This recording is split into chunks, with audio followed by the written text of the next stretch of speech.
పవన్ కళ్యాణ్ చిన్న కుమారుడు మార్క్ శంకర్ సింగపూర్లో జరిగిన ప్రమాదంలో గాయపడ్డారు. మార్క్ శంకర్ చదువుకుంటున్న స్కూల్లో అగ్ని ప్రమాదం జరిగింది. ఈ ప్రమాదంలో చేతులు, కాళ్లకు గాయాలయ్యాయి. అలాగే ఊపిరితిత్తుల్లోకి పొగ వెళ్లిపోవడంతో ఇబ్బంది పడుతున్నాడు.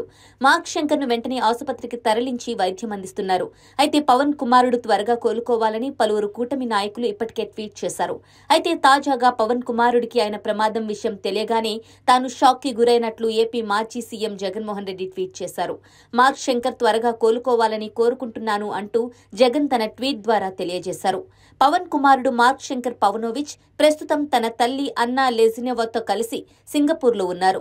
తల్లి అన్నా లెజ్నెవా 2024లో సింగపూర్లోని ప్రముఖ నేషనల్ యూనివర్సిటీ ఆఫ్ సింగపూర్ నుంచి మాస్టర్స్ డిగ్రీ పూర్తి చేశారు.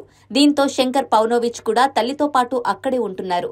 అయితే శంకర్ ను స్కూల్కు పంపిస్తుండగా అక్కడ ఈ ప్రమాదం జరిగిందని తెలుస్తోంది. పవన్ కళ్యాణ్ సతీమణి అన్నా లెజ్నెవా ఎన్నికల సమయంలో ఏపీలో ఉన్నారు. కానీ ఫలితాలు వచ్చిన తర్వాత కొంతకాలం హైదరాబాద్లో ఉండి ఇప్పుడు చదువు నిమిత్తం సింగపూర్కు షిఫ్ట్ అయ్యారు.